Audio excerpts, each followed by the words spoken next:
Well, good morning, everyone. Thanks so much for taking the time to come. We don't have any seats for you all back there? There's a few extra chairs over here.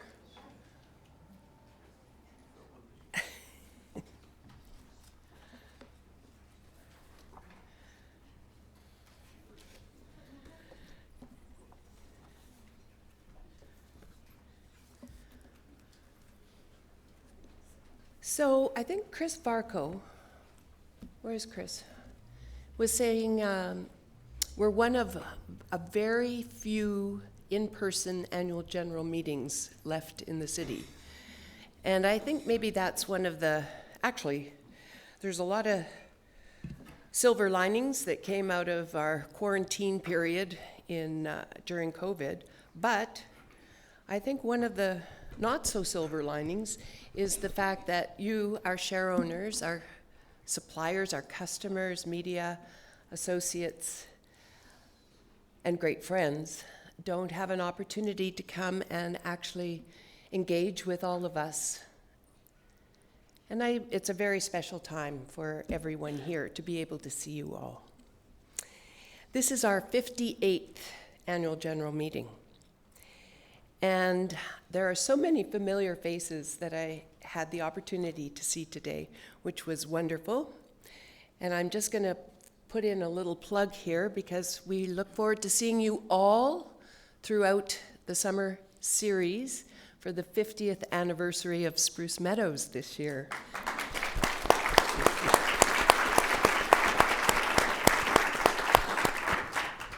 Before we begin, I will just take a safety moment, and if an emergency occurs, we'll exit through the foyer doors that we came in and take a left to the front entrance, take a right.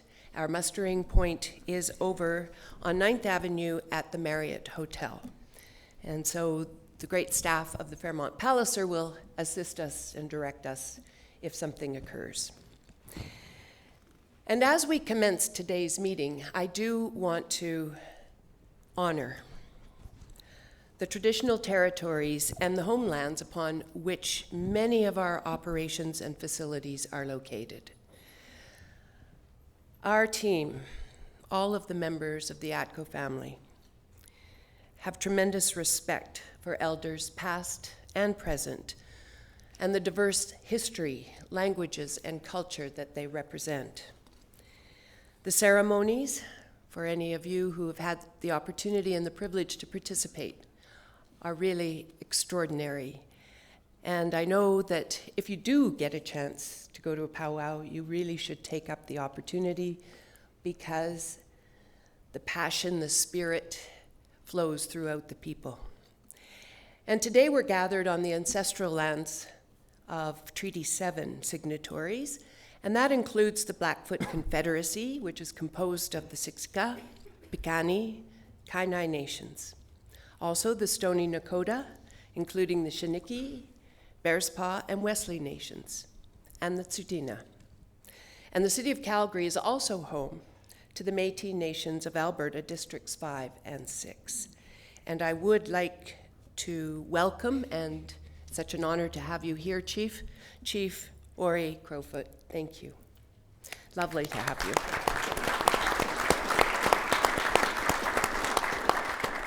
I have to tell you a funny little story about last year when Chief Ori is from the Siksika Nation, and our lead director, Rob Routs, asked him a question about his land claims and resolution with the federal government. And Dr. Routs said, how long has this been taking you? And I think Chief Ori said, 170 years. It's all done. And I'd also like to welcome Her Worship, Mayor Jyoti Gondek, for coming today. Thank you so much for taking the time to come. It's a rare occasion that the mayor of our city, of any city, would actually take the time and have the interest in one of the head companies founded here in Calgary in our enterprise. So thank you very much for coming.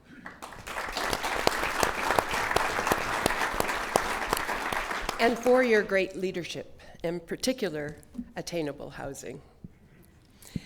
I'd also like to welcome my family. My mom, Mark Southern, is here.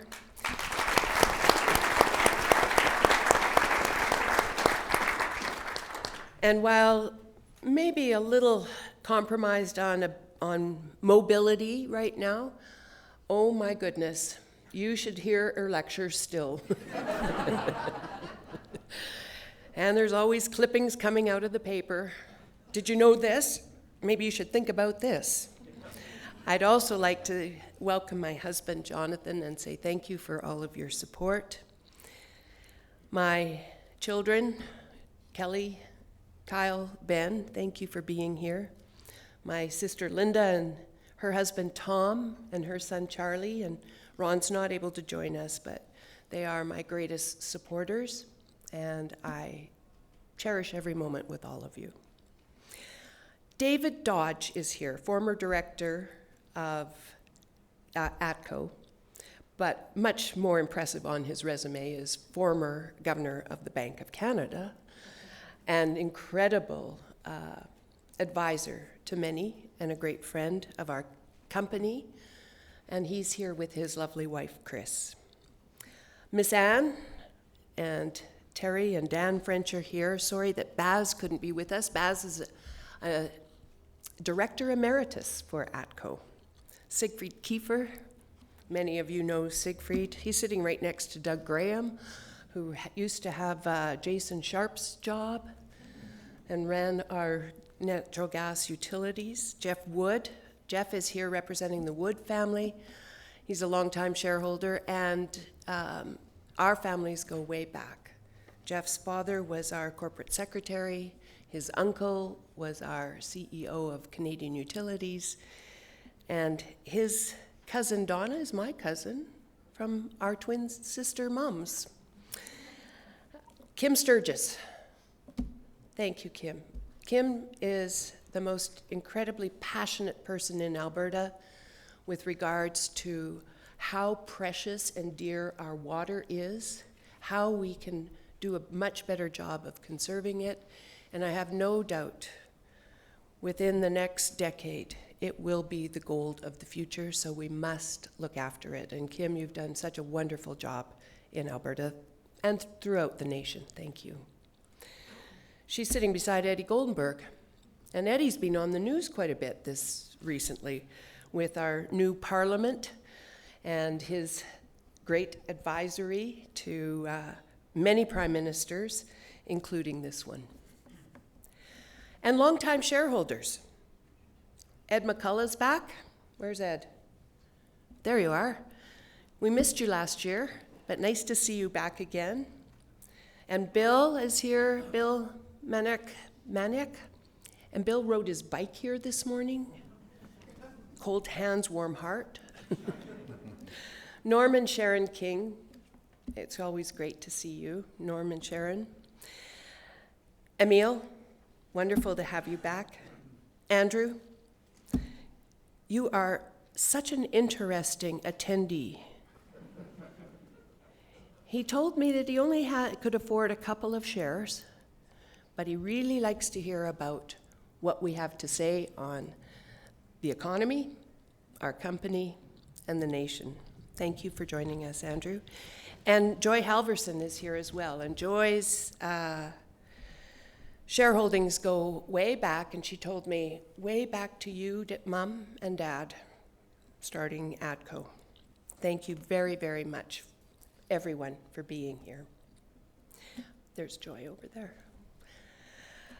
I'd like to introduce you to my wonderful colleagues that are on the dais here with me today. Katie Patrick is your Chief Financial Officer and Investment Officer, and what an incredible woman Katie is. She's seated next to Adam Beattie, the president of ATCO Structures, who's you'll hear lots from, with regards to attainable housing, modular housing, and of course our founding business, ATCO Structures. And next to Adam is the newly appointed CEO of Canadian Utilities, Bob Myles. And I couldn't be more confident, more thrilled to have Bob. He is the most terrific executive leading the ship for Canadian Utilities. Now, I'm staying on as executive chair. So on behalf of share owners, we will be watching him. And next to Bob is our corporate secretary and general counsel, Kyle Brunner, who keeps us all in line and out of trouble. Thank you, Kyle. There's many officers and people of our corporation also here with us today. And I would like to once again express my deepest appreciation to all of our share owners. I know many of you are share owners, our dear friends, our customers and suppliers. And thank you for your ongoing commitment, which is invaluable to our organization. And as we stand at a pretty critical juncture in our country's, province, and company's future, and as we navigate through these very turbulent times, the uncertainty that we faced in recent years is likely to persist and potentially intensify. Trade tensions, supply chain, inflationary pressures, geopolitical conflict, and the accelerating pace of technological change are all converging to create a stubbornly complex and unpredictable environment. And in these times, it seems that, the only thing we can be sure of is that nothing stays the same.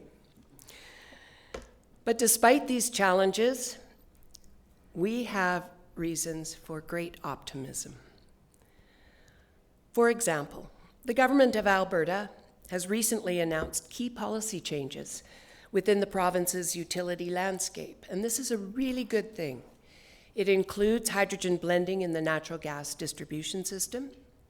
It includes refining the design of the electricity market and aligning the province's transmission policy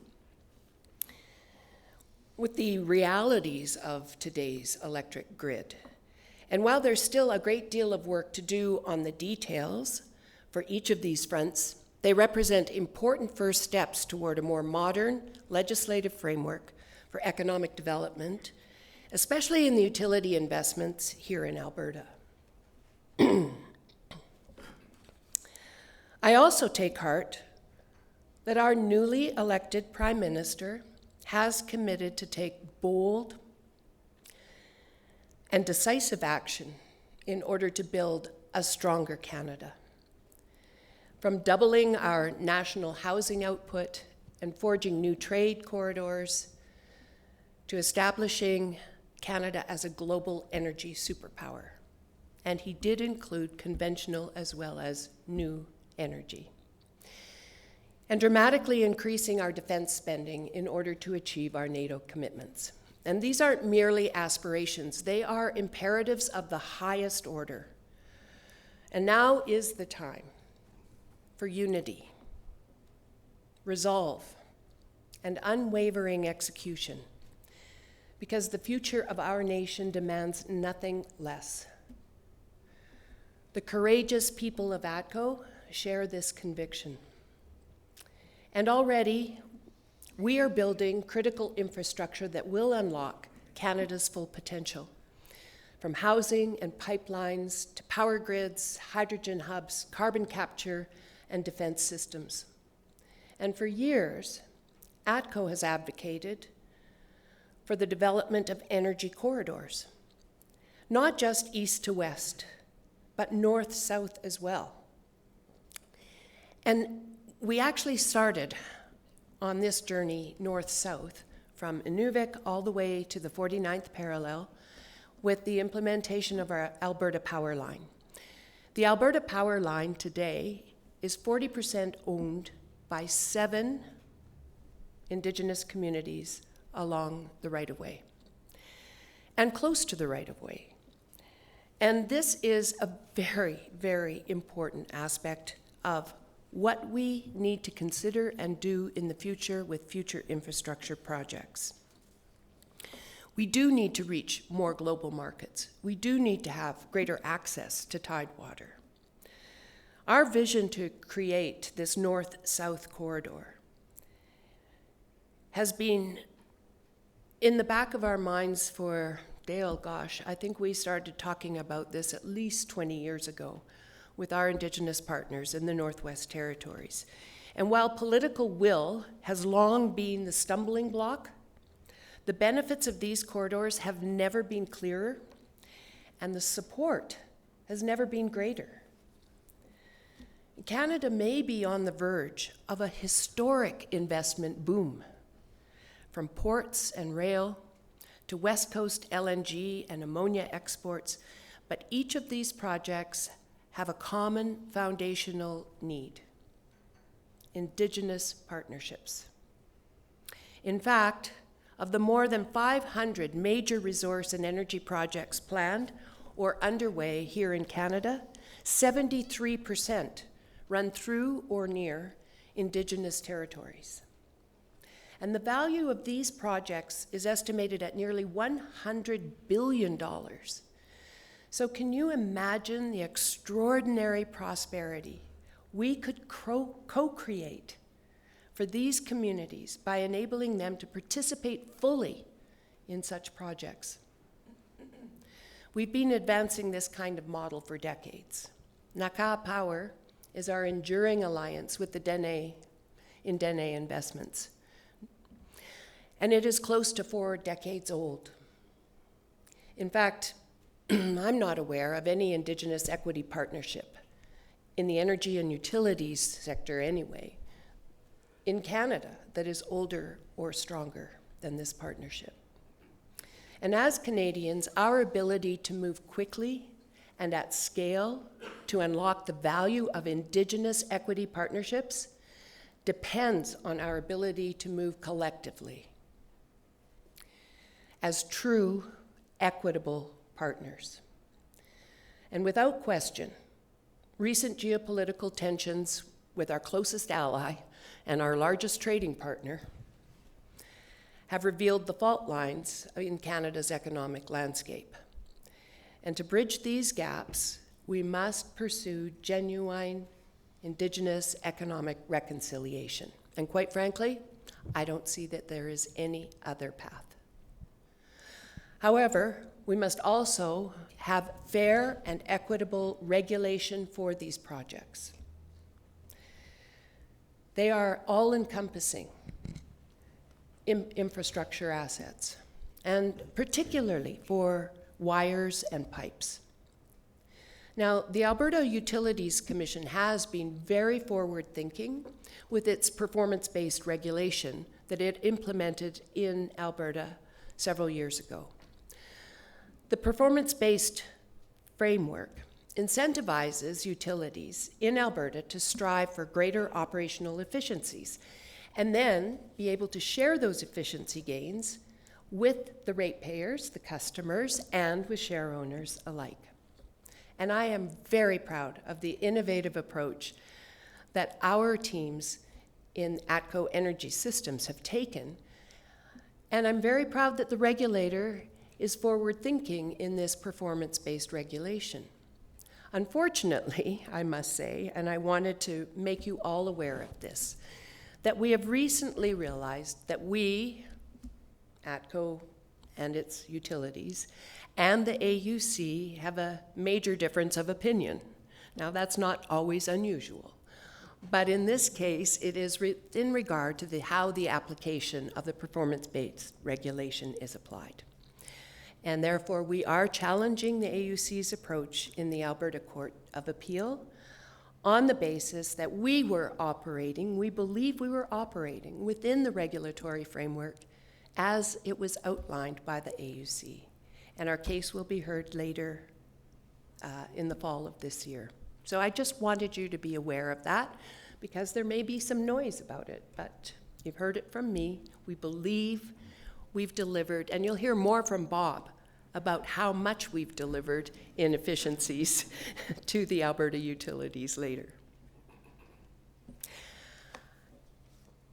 So that's some of the context and the complexity that makes up our business environment of today. But overall, I can assure you that we are extremely excited about the future, and we look forward to sharing our journey with you. You'll hear more from my esteemed colleagues after the next item of business. So, we do have to get to the formal part, and you're probably tired of listening to me. So, we will go to the formal part of our AGM right now.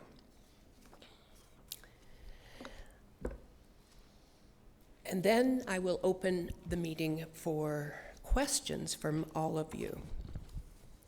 Cal Brunner will act as secretary for this year's meeting. Jennifer Villarreal and Chantel Rondeau of TSX Trust, our registrar and transfer agent, will act as scrutineer. Then the scrutineers have confirmed that there is a quorum present, and this meeting is duly and properly constituted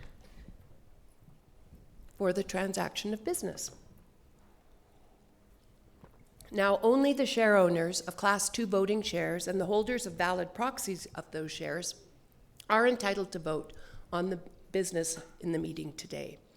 And if you are a shareholder or duly appointed proxy holder who submitted voting instructions in advance of the meeting, your vote has already been registered with the transfer agent and will be included in the final count.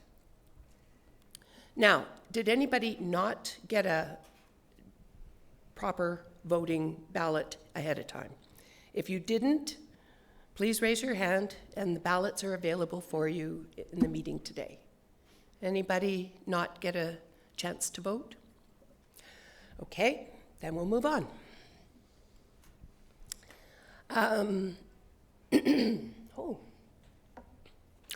So, in order to expedite matters, employee share owners or duly appointed proxy holders will move and second the motions. And when the report of the scrutineers is complete, we will announce the results. Now, the first item of business is the presentation of the annual consolidated statement with your auditor's report in there.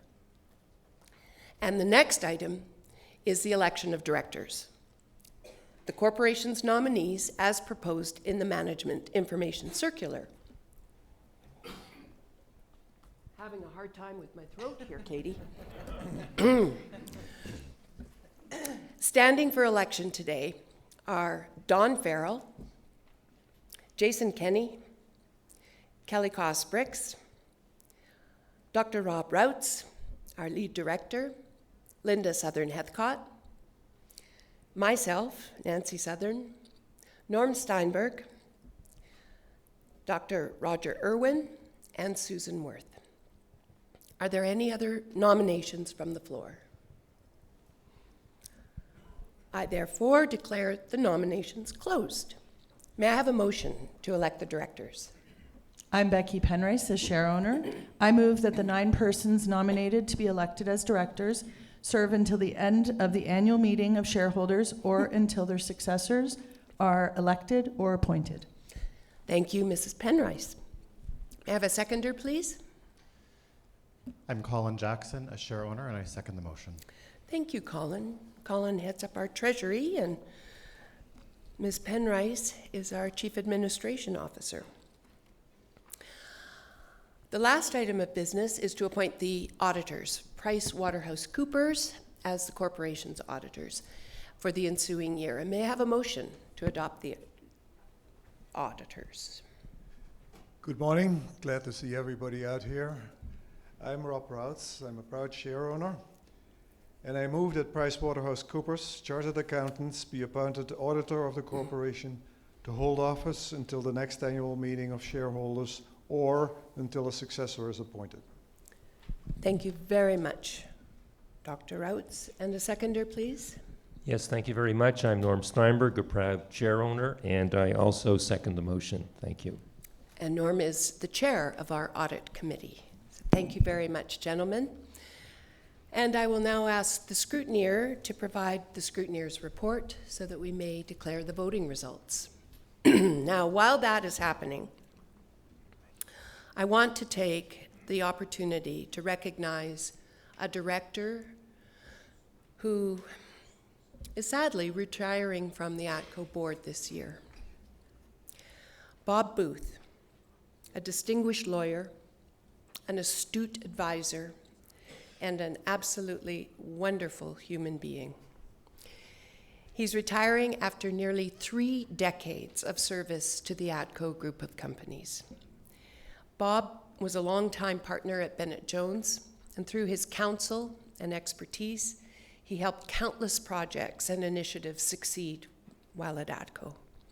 He has positively shaped ATCO's history.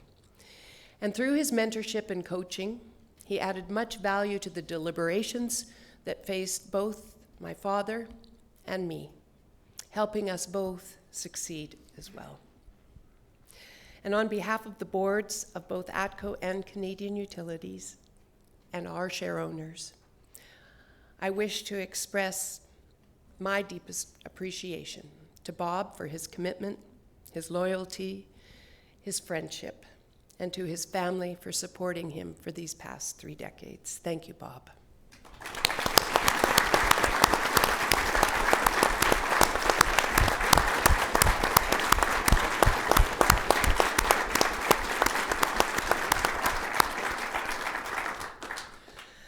Okay, I will ask Kyle to read the voting results. The scrutineer's report indicates that shareholders voted in favor of the election of each nominee director and the appointment of PricewaterhouseCoopers LLP as the corporation's auditor for the ensuing year. Well, I therefore declare the motions passed. And congratulations to all of our directors. I know on behalf of shareholders, they all thank you for your wise counsel and great advice. Thank you so much for your commitment and the contributions that you continue to make throughout the community.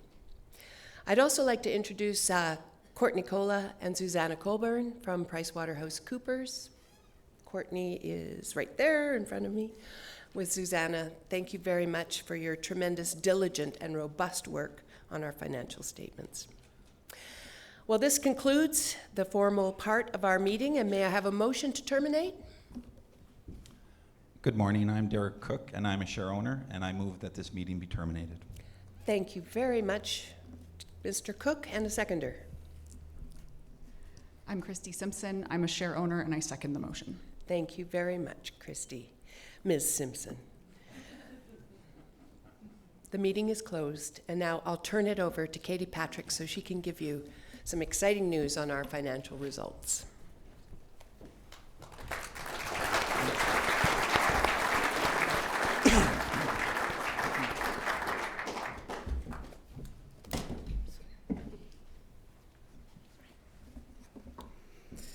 Technical difficulties, 1 second.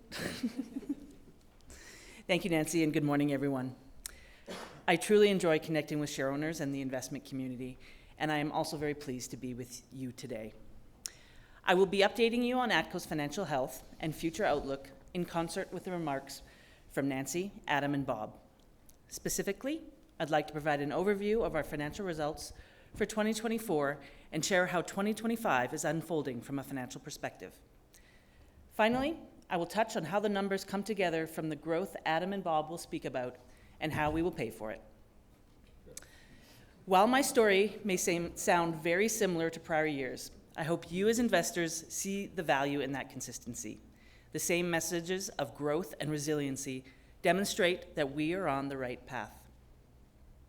Now, at a glance, here are some key stats that give you an instant read of the size, scope, and scale of the ATCO group of companies.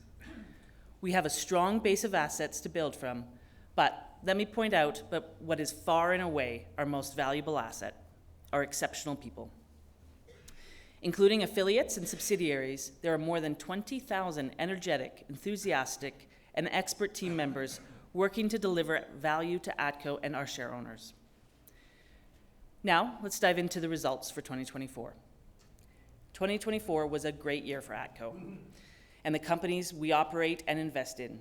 Those team members I mentioned, they demonstrated continued excellence in operational, financial, and strategic execution. This helped us achieve adjusted earnings of $481 million, up from $432 million in 2023. You can see in this chart that the $49 million of growth in earnings was evenly split between our Canadian Utilities business at $25 million and our other businesses at $24 million. This year-over-year growth was driven by a few factors. In our utilities, there was three main drivers of growth. Firstly, we saw growth of our rate base. Secondly, there was an increase in the allowable return on equity from 8.5% to 9.28% in 2024.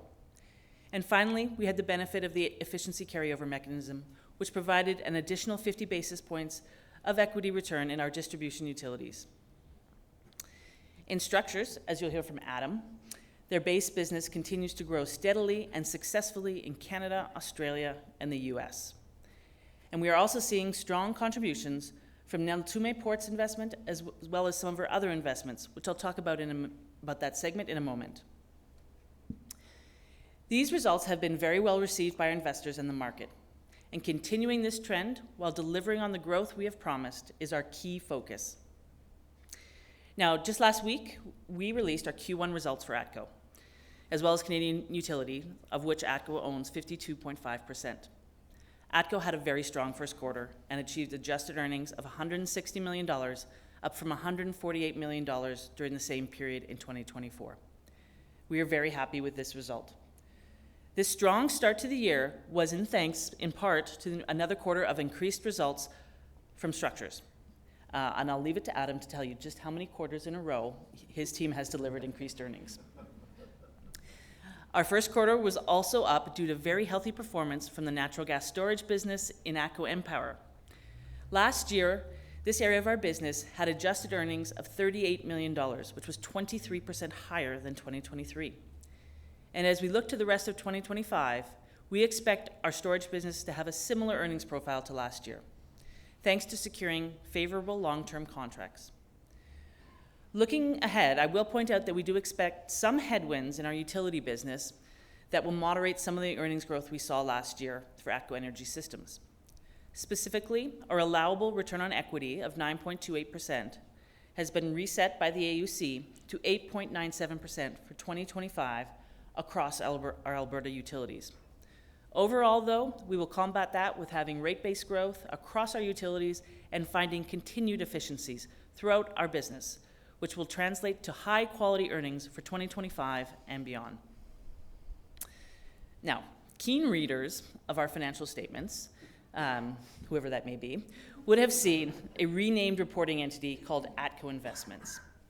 ATCO Investments is not so much a new venture, but rather a streamlined way to manage and report on a number of businesses and investments that we have at ATCO. Within this segment, I just want to highlight two investments that had a strong start to the year this quarter within Neltume and ATCO Energy, which is our newest acquisition, both delivering significant, strong earnings for ATCO this quarter. Ultimately, we need to translate our earnings growth from across the businesses and investment into concrete value for investors. You can see the share price appreciation and dividends, also known as total shareholder return. Over the past year or so, we've really seen the recovery of our share price, both on a relative and absolute basis. This is attributable to our clear growth path and the trust and stability we offer investors. Here you can see ATCO's total shareholder return for 2024 shown against the S&P Composite Index. I was almost tempted to drop in the data for Berkshire Hathaway, which delivered 25% last year versus our 29%.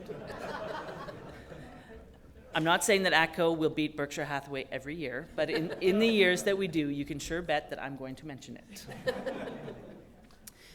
But in all seriousness, we are very happy that we can show this story this year, and we remain extremely focused on keeping this trend going. Bob will speak to some of the growth projects and initiatives for Canadian Utilities, which can be quite capital intensive. The analysts and institutional investors who follow us are very keen to know our financing plans for these investments. As we look at some of the large upcoming projects, the size of our capital spend will require us to pull multiple levers of funding in addition to our own internally generated cash flow. We continue to have a very strong credit rating, above many of our peers in terms of our A- rating at Canadian Utilities. So we certainly have opportunity for some funding to come from a leverage to fund a portion of that growth. We're also open to and pursuing other forms of equity, of funding. This includes Indigenous equity, as we've done many times in the past, including most recently with our Deerfoot and Barlow solar facility.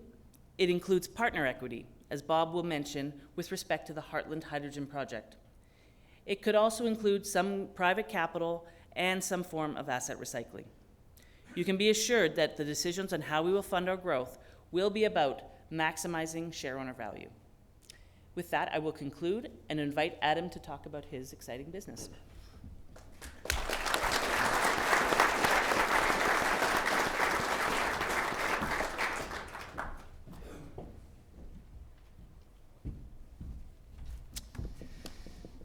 Thank you, Katie, and thank you, ATCO. Good morning, everyone. I'm very glad to be with you all here today. At last year's annual general meeting, I told attendees I look forward to standing on this stage a year later and sharing exciting growth and accomplishments that ATCO Structures would achieve. I'm really thrilled to deliver on that promise. 2024 saw ATCO Structures continue to carry out our strategic growth plan and achieve our highest ever adjusted earnings result in the history of the company.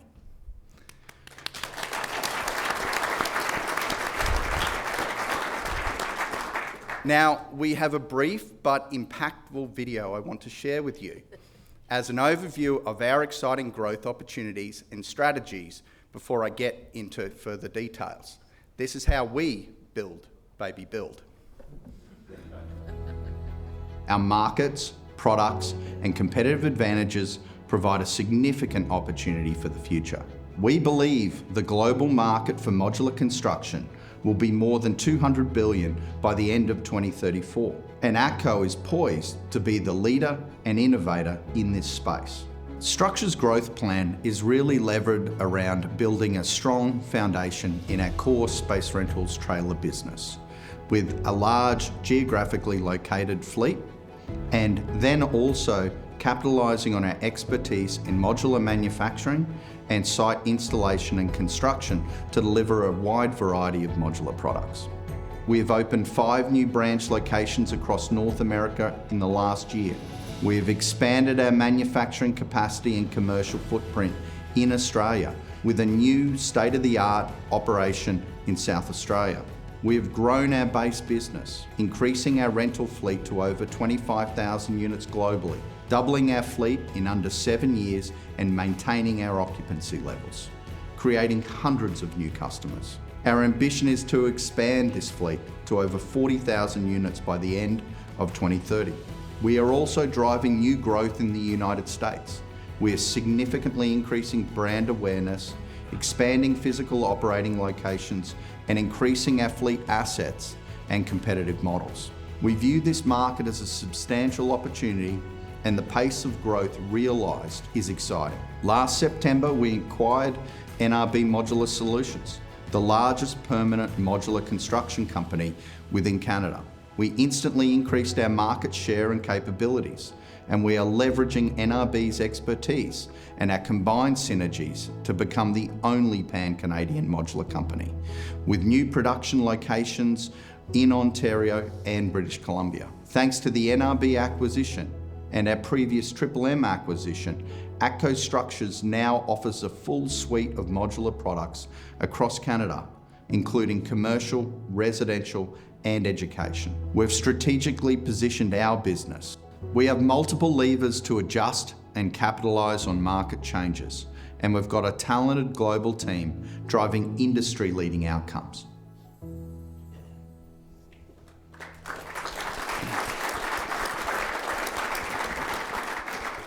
I'm very lucky I get to have a lot of fun with my job.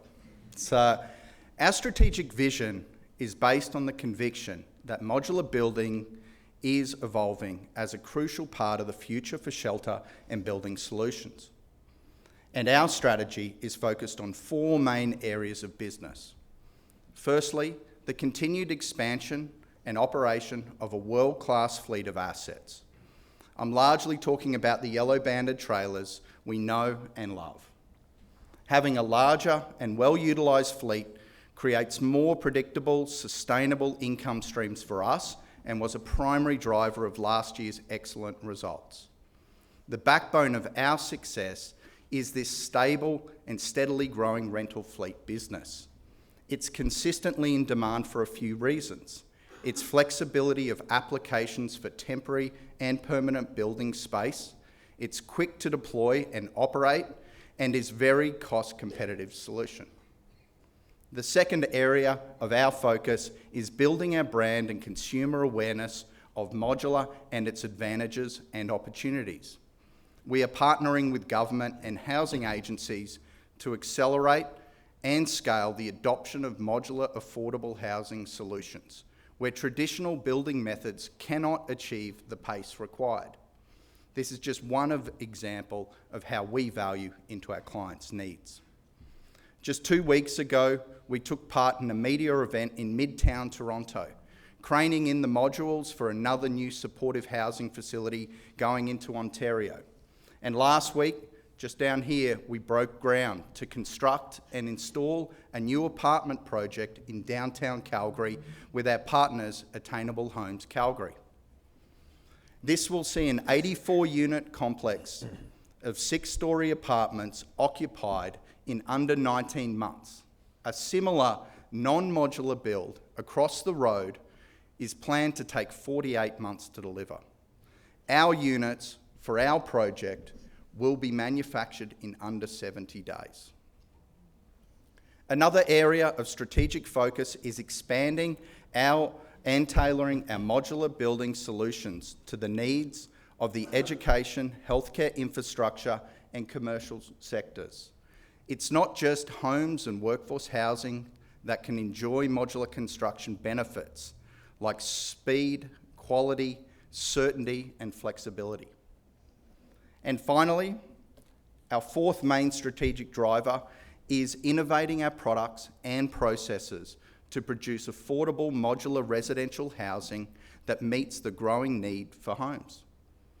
That's here in Western Canada, where we already have a leadership position, and also within other markets across Canada, the US, Latin America, and Australia. Evolving innovations and growing acceptance of modular means this building method is gaining traction throughout the world. So, how did we do in delivering our strategy in 2024? We grew our base business by increasing our rental fleet to over 25,000 units globally. We are on track to reach our target of 40,000 units by 2030. Not only did we grow the volume of products, we also grew the average rental rate by 9%. All this while keeping our average utilisation rate at our target of around 75%. We announced more than $375 million in new contracts in 2024.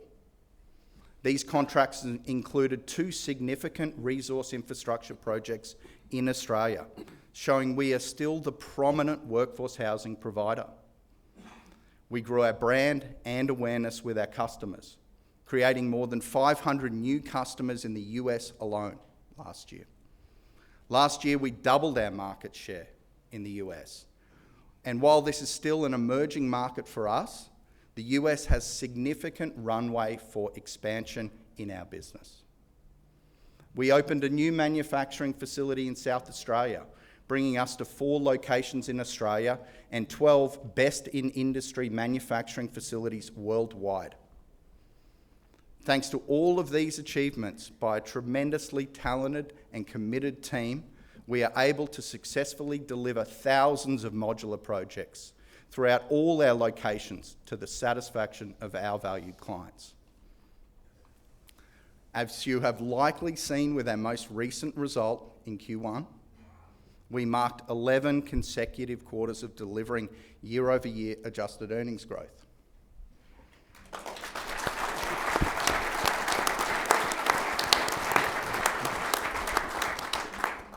And with this, we're on a good trajectory to continue our path for growth well into the future. I have another number, and it's very small, from 2024, but incredibly important to our team. At our Calgary manufacturing operation this year, and Wald is here, I see him hiding down there, there were 0 recordable injuries in our operation.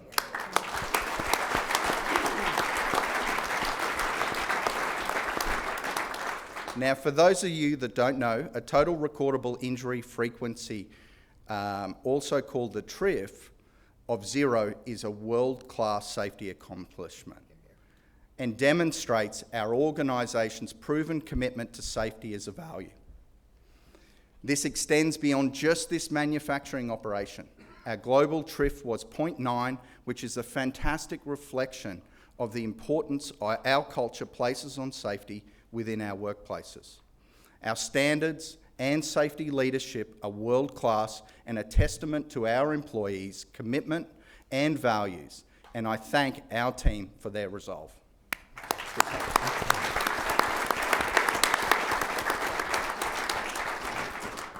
I've got nice pictures here as well, so you'll enjoy them.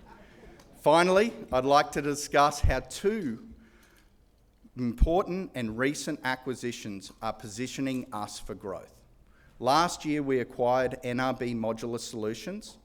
NRB are the leading permanent modular building company within Canada.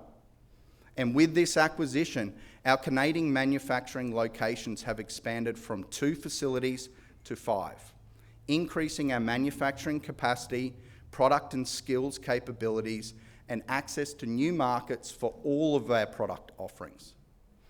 With our integrated modular operations, we are well positioned to be a solution for Canada's housing plan.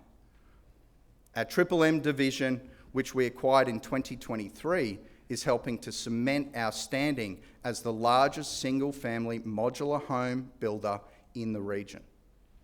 The NRB acquisition, along with M, and our collaboration with Viva Homes by ATCO, Christy's down there, positions ATCO to offer a full suite of commercial, residential, educational, and all forms of modular products across Canada. We believe these additions significantly enhance our business in the coming years and creates new opportunities for our people to also grow their careers.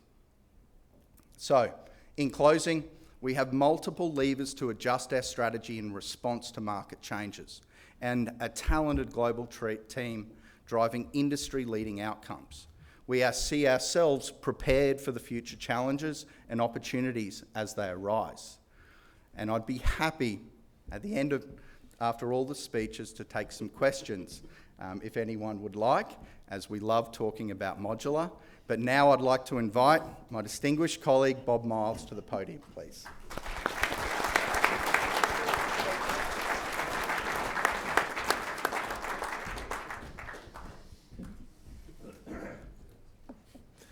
Thank you, Adam, and thank you, Katie, and wow, thank you, Nancy, firstly for the vote of confidence in me and our team. I definitely look forward to working with you. As I said last week in Edmonton at the Canadian Utilities AGM, I've always enjoyed working with you, and I'm going to continue to enjoy working with you, even in your role as executive chair. So with that, I'm very happy to be with all of you today. Importantly, it is my distinct honor to represent the great people of Canadian Utilities who have brought us to where we are today. With Katie capturing the overall financial update and how the business performed in 2024, I would like to make some comments about Canadian Utilities' team and the achievements they made, the significant contributions to earnings of $340 million in 2024, and also comment that we've had a very significant growth in the first quarter of 2025. So I'm very proud of the team at Canadian Utilities. We believe there is a bright and bold future for our customers, our communities, and our investors. Our team at Canadian Utilities is committed to growth and in delivering on our strategy. Canadian Utilities is a diversified energy company with a solid foundation of high performance, focused on long-term growth. We optimize capital investments across the energy value chain, and we operate safely and efficiently to deliver lasting value to customers, communities, and share owners. We will get to this bright future by focusing on a few key imperatives. Everything that we do in Canadian Utilities will fall into these three pillars. The first pillar is growth and prosperity. This involves pursuing growth projects like the Yellowhead Pipeline, and it involves developing new relationships and mechanisms with our partners, our regulators, and our customers to create an industry built on mutual trust. We have developed a very healthy pipeline of opportunities across Canadian Utilities. Second is operational excellence. This involves creating the most efficient, reliable, and simple operating model. It's about streamlining and realigning our business for maximum effect and impact. And it definitely involves being a leader in our safety performance. And thirdly, we are very focused on financial leadership. This includes being able to effectively finance our growth plans in new and innovative ways, as Katie has already mentioned. It's also about identifying partnership opportunities and streamlining operations to drive efficiencies and create financial capacity to support our growth ambitions. It includes the results we deliver to our share owners, including Canadian Utilities' largest share owner, ATCO. Despite the ongoing political, trade, and policy uncertainty, I want to assure you that our strategy is resilient and opportunistic. The stable utility business of ATCO Energy Systems and the growth and yield prospects of ATCO EnPower provide us the optionality and diversification opportunities. We continue to be bullish on the energy prospects for Alberta. We have a growing province and continued growth in the demand from the residential, commercial, and industrial sectors. Getting to a green light on new energy infrastructure in Canada is not for the faint of heart. Thanks. But it's more than getting infrastructure built. It's also about making sure our energy offerings are equitable and affordable for customers, and that our regulatory framework enables us to do this.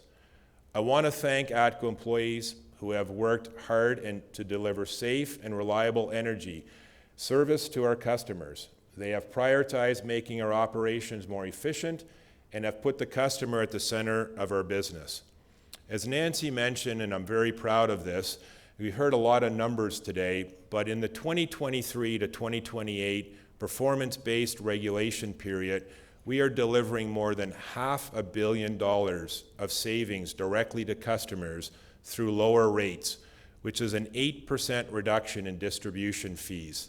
And these are the charges for the pipes and wires that deliver both gas and electricity to each of our homes and businesses. And I think that's a huge accomplishment for our company.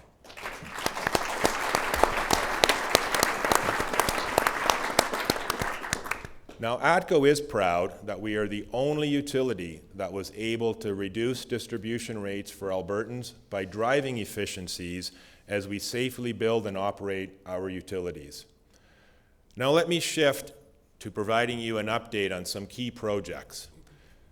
Progress on each of these projects that I will discuss involves collaborative efforts with government, regulators, and partners and customers, as well as many local communities. Last June, together with our partner Shell, we made the final investment decision, or FID, to proceed with the first phase of the Atlas Carbon Storage Hub. The first phase of Atlas will provide permanent underground storage for CO2 captured from Shell's Polaris project. We have already drilled 2 wells and are in the process of constructing the associated pipelines that will allow us to inject CO2 into an underground reservoir. The next phase of Atlas will be aimed at meeting both ATCO EnPower's and Shell's carbon storage needs, with the remaining capacity being available for third-party emitters through an open access process. Katie already mentioned the strong results we're seeing from our natural gas liquids and natural gas storage business. Unlike some of our other businesses, these assets are largely out of mind and out of sight for most folks, but they are incredibly stable and dependable earnings drivers. And they play a key role in the energy transition by insulating against periods of supply and demand volatility. We're already seeing growth in the gas storage area through the development and soon to be operating LNG Canada facility. We do believe that gas storage is a great opportunity for our company as LNG continues to grow in Canada, which we believe it will. I'd also like to give you an update on our Heartland Hydrogen Hub. Last year, we partnered with Linde Canada, who will be both an operator and an equity partner in this project. This partnership provides the quickest path to reach a final investment decision, as Linde's global project expertise will help improve the overall process, cost, and timing of this project.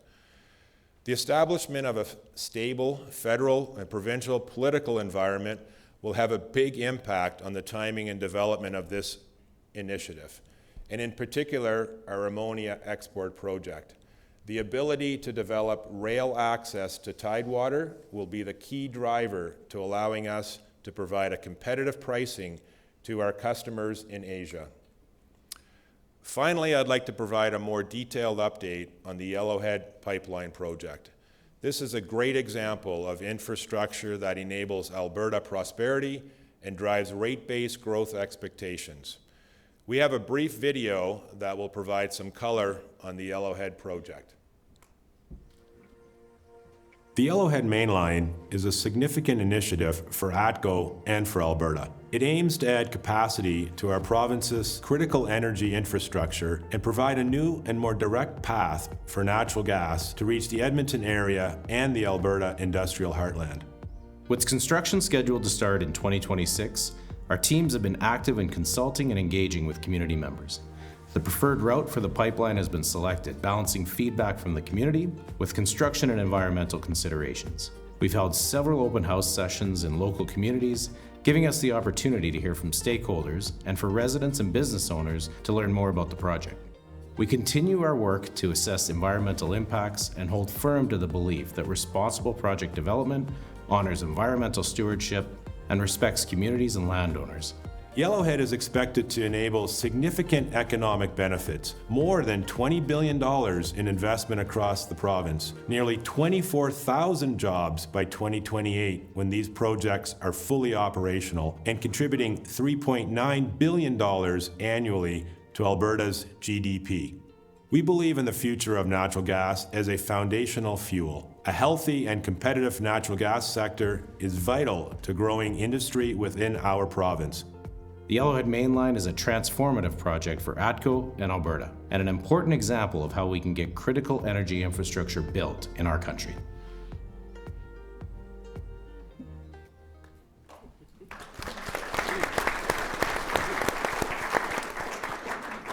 At a time when the need for Canadian energy infrastructure is in the spotlight, the Yellowhead Pipeline remains a critical infrastructure project needed to support a broad range of customers and industries to meet Alberta's energy needs. The Yellowhead Pipeline project, which is already 90% contracted, is on schedule and adhering to all regulatory processes. We are enabling the province's competitive advantage while addressing the energy needs of our growing population and industries. As Nancy indicated, Indigenous equity partnerships are crucial to the mutual advancement of Canada and Indigenous communities.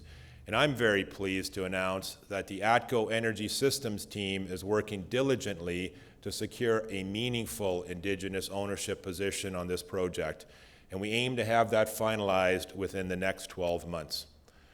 I truly appreciate being able to update you on Canadian Utilities. I look forward to any questions you may have during our Q&A period. So in closing, we're always taking a long-term view as to how we drive growth for our organization. We have a great balance of stability and optionality and a tremendous team working day in and day out to provide our customers, our communities with the energy and products they need.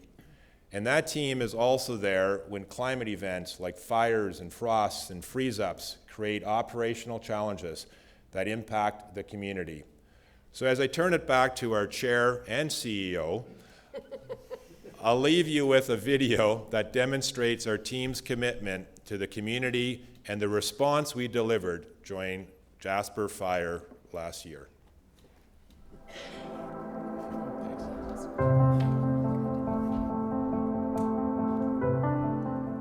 In the summer of 2024, Jasper National Park faced a devastating wildfire,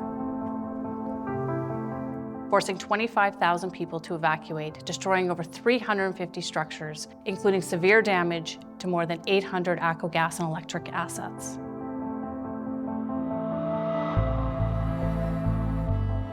As the wildfires spread, ATCO's team worked to isolate the natural gas system and maintain electricity until evacuation was necessary. I think when I look back on our response in Jasper, the first thing I think about is how the people of ATCO came together from all corners of the province to support our efforts. The teams faced a variety of unique challenges on the ground, with the daily bears and wildlife interactions, along with a number of active fires in the area. But the one thing that stands out for me is that we all did it safely.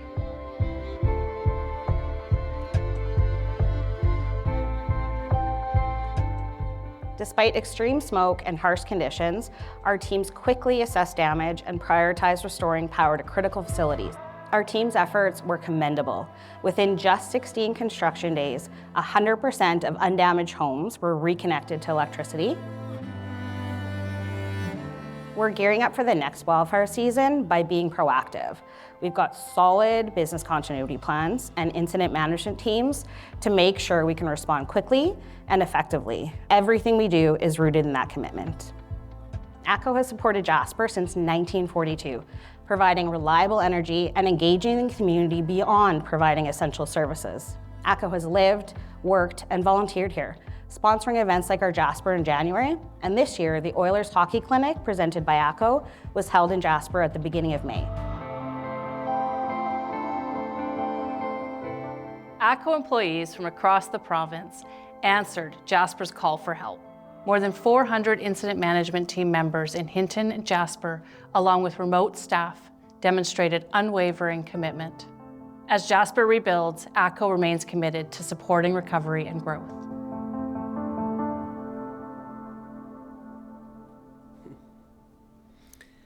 So proud of our teams.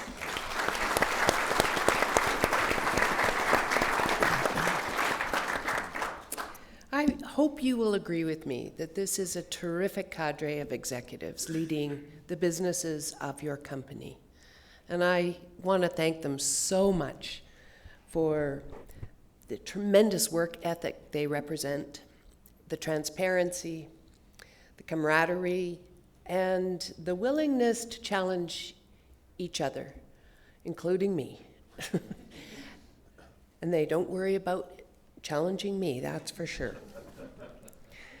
I'm so proud of you all. Thank you very, very much.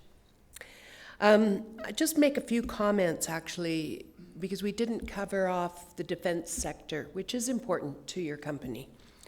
And the opportunities in Canada are really quite astounding, especially as Canada moves to modernize the NORAD system and strengthen our northern defense. And just last month, our joint venture between ATCO Frontec and the Inuit were awarded a 2-year contract, which is really exciting, by the Government of Canada to design a new design, build, install, and operate a new polar over-the-horizon radar system in the Northwest Territories. The radar will use technology that can detect targets at very long ranges, and this is very needed in today's North. And the long range actually goes from hundreds to thousands of kilometers, well beyond our typical radar system today in the North Warning System. And it's just one of the examples of our strong linkages and our commitment to our military armed forces in Canada. And primarily, we do that through ATCO Structures and ATCO Frontec. It's this strong connection, combined with the passion of ATCO Frontec's president, Jim Landon, that prompted us to start supporting the Invictus Games. Are any of you familiar with the Invictus Games for veterans? If you're not, it is such a healing event and such an inspirational event. And we deepened our support with our role as the overall co-presenting sponsor of the 2025 Games in Vancouver and Whistler. And to capture the spirit of these games, I'd like to show you a little video. ATCO is incredibly proud to be the co-presenting sponsor of the Invictus Games Vancouver Whistler 2025, an event that goes beyond competition to honor wounded and injured service members and veterans. Everybody who's part of the Invictus community, can I hear some noise?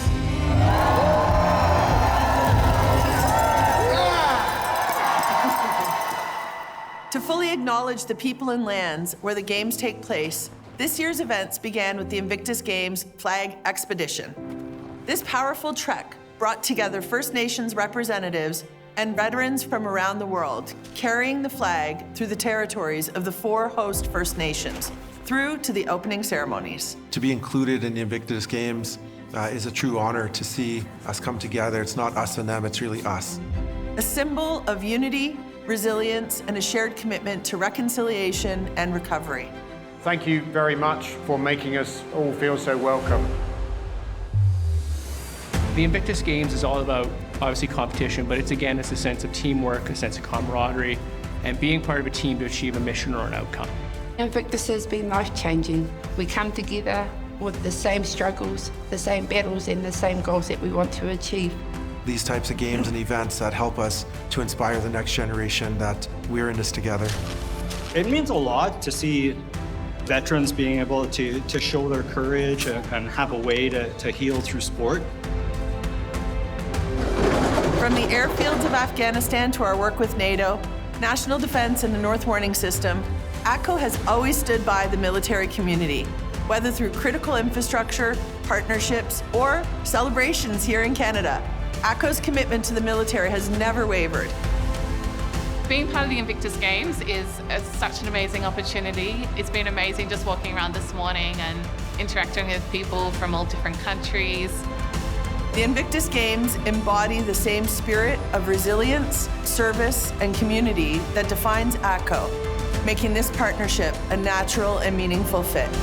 Every veteran has a journey once you hang up the uniform. For me, this is very special to be amongst these veterans, to support them, which is why I love working for ATCO. It's their commitment to veterans.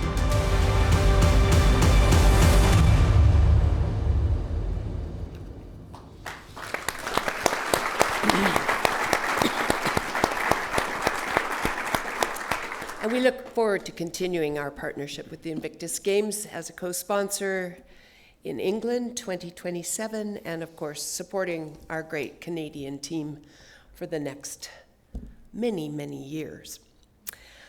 And in closing, I'd like to once again thank my executive team, our executive team, for your terrific commitment and dedication, and all of the people of ATCO.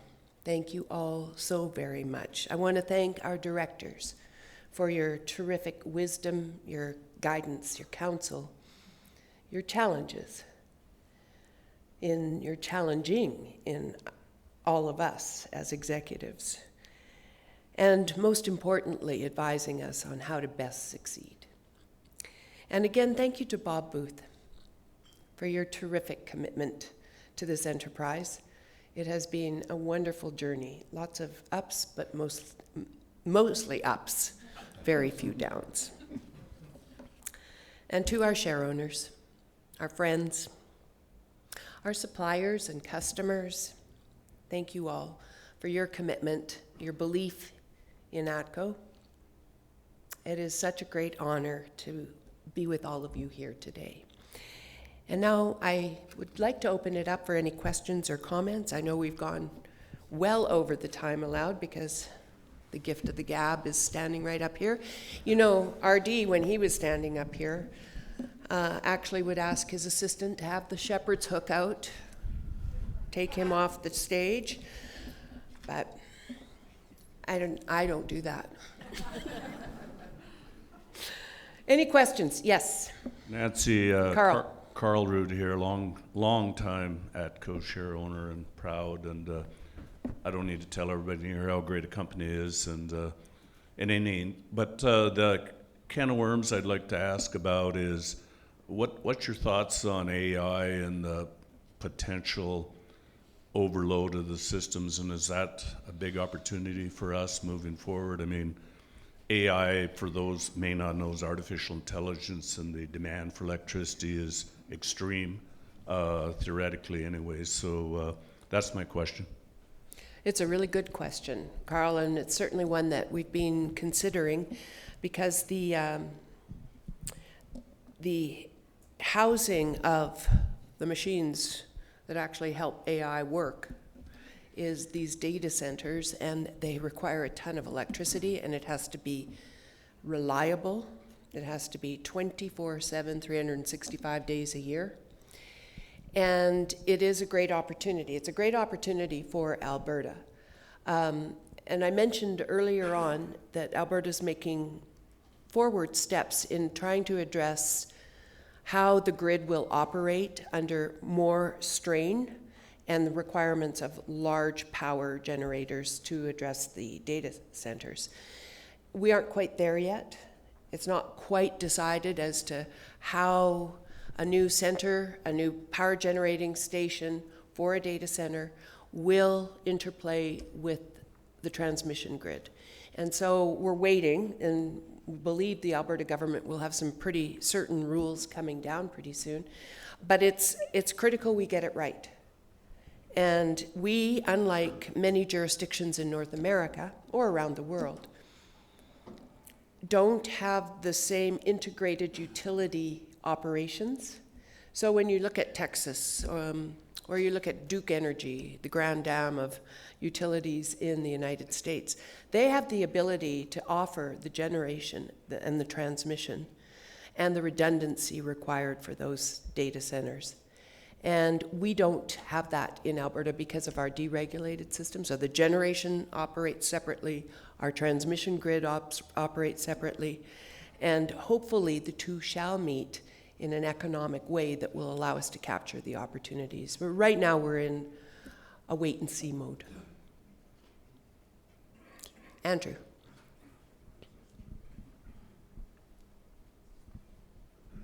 Hi, this year I'd like to ask a question to Adam Beattie. And I'm just wondering, the approach to tariffs that the US is taking and whatever negotiations go on between the Canadian and US governments on that issue, how do those tariffs affect your part of ATCO? And what can you and also our Canadian provincial and federal governments do to alleviate whatever difficulties those tariffs may cause? Thanks. Excellent question. Thank you, Andrew. I think that's working. Well, firstly, we operate our Canadian and our US businesses quite distinctly. So we have capacities for manufacturing, construction, fleets, independence. So cross-border issues really come back to raw material supply. So, and if we look at what we manufacture in Canada, about 75% of the materials that go into our products are locally sourced or sourced within Australia. So there's a minimal impact, and you can see the majority of the tariffs at the moment as hitting steel and aluminium or aluminum, depending on where you are. Sorry, still working on that. But so that's primary. So things like kitchen appliances going into our homes, we've seen some pricing increases on those items, but the majority of our products are built from timber. So we haven't seen any significant impact at this point in terms of tariffs that have directly caused a problem with our production and our raw material supply or logistics supply. We've actually seen some other benefits as well, where like the cost of fuel has decreased and logistics is a big part of what we do. So there are offsets. To get into the detail, I probably need a couple of hours, but that's it. I think the governments have worked reasonably, opinion here, governments have worked reasonably well to combat response to tariffs and the concerns. The focus really hasn't, I think the US government has realised, if you look at the construction industry in the US, about 84% of their raw materials come from outside of the US in their own construction industry. That's an industry statistic. I don't know the exact quote, but don't quote me on it. But that's a big portion of dependability within their economy. So I think hopefully rationality comes through, and I think the trade relationships and partnerships between the two countries unite back again, and they see that there's a cohesion between the supply and the movement of materials and products back and forward between those countries. For us personally, we are a manufacturer, we have local manufacturing, and we're designed that way because we have a logistics radius of transport by trucks. So cross-border transport isn't a major impact for us other than material inputs. Sorry, a bit long. There are, it's fine. Emile?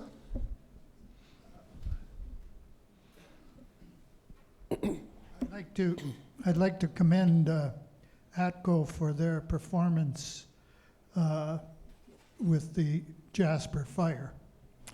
My question, I think, is addressed to Bob. Could you elaborate on the status of the Puerto Rico contract? Very good question. Yeah. That sounds like it was planted. Yeah. To be totally transparent, it's a challenge in Puerto Rico. It's a challenge because there's two components of funding to rebuild the Puerto Rican system. One is from Washington, with the funding from Washington. That funding is only required or only available to actually replace what a hurricane destroyed. The second problem though in Puerto Rico is that the system hasn't been maintained for many years. So the funding for that part of the rebuilding of Puerto Rico electric distribution transmission system needs to come from the island of Puerto Rico. So there's a lot of challenges with funding down there, and there's a new government that has been put in place, and so we're spending a lot of time trying to identify the path forward with the government in Puerto Rico. And I'm an optimistic person. I'm optimistic that we'll find a way through this whole thing, but it is a day-to-day challenge in how we go about operating in Puerto Rico. It's unfortunate, if you followed the news, on December 31st of last year, on the 2 days before Good Friday, at Easter this year, the whole island was out of power. So, I think we take that for granted many times sitting in Canada here, but when you're in Puerto Rico and you have no power, it's pretty tough. And of course, we're the company that's providing the transmission distribution for the island. So we're definitely front and center with that. If I had a positive comment, the only difference about Puerto Rico losing power versus losing power here in Alberta, if it had happened here on New Year's Eve, it would have been pretty cold. And so that's one positive thing for Puerto Rico. It's not an excuse, and it's not acceptable. So we're working really hard. I wish I had a definitive answer as to a timeline as to when we'll have it all resolved. It's a 15-year contract, so it's going to take some time to rebuild the island. Are we losing money? Nope. Nope. They're still paying their bills for us. Bob, it might be worthwhile, though, when the Easter outage occurred, the blackout occurred, how long did it take to get the island back up? Yeah, good point, Nancy. We were back up and running for what we could control in about 30 hours. So, which, that sounds really good. It's actually kind of somewhat embarrassing that we've gotten really, really good at restarting the island. That means you've had a lot of, chances to actually do that. So, but it was really, our team down there worked around the clock. And I know the island recognizes that for them. But again, we shouldn't be losing power, is the point. That's the point, yeah. And much work to do on that, Emile. Anybody else? Norm, did you say you had a question?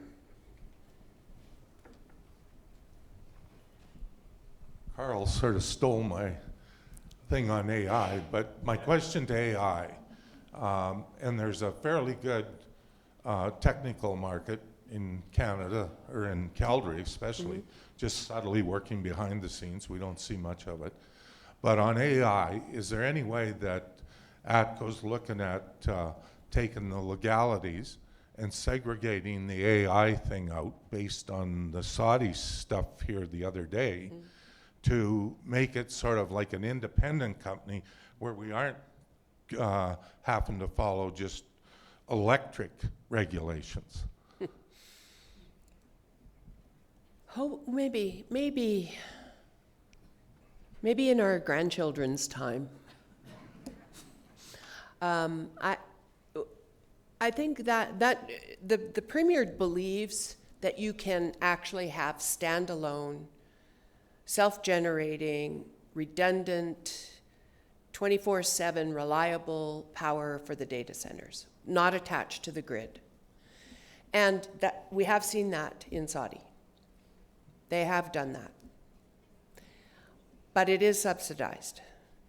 And if you wanted to do it without subsidies, the economic path to being a standalone and building your own redundancy, your own generation, your own connection, is the cost far outweighs what you could go to Texas or Arizona or Florida or the eastern states to be able to replicate. So I think that's an economic impediment to be a standalone.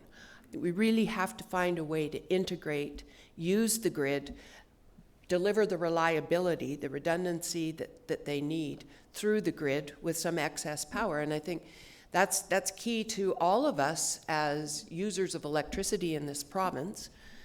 And it's key to our businesses that we have enough electricity that there aren't shortages and shooting the price sky high. We've all felt the strains of affordability of our utilities, and all the people in ATCO are customers just like everyone else. So we need to get this right, and I really believe natural gas is the most abundant fuel we have in this province. It's the lowest cost. What is it? Where's Jason? $1.50 or Bob? $1.50 $1.11 yesterday. $1.11 for natural gas, practically free, Jason Kenney said. Why aren't we using that more in our province to really bolster economic development using our natural gas?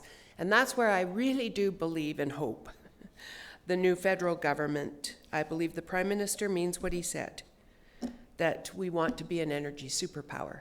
And the only way we get to be an energy superpower is to make sure we not only use domestic natural gas and oil for our industries, done in the cleanest way from anywhere around the world, and also use it as an export.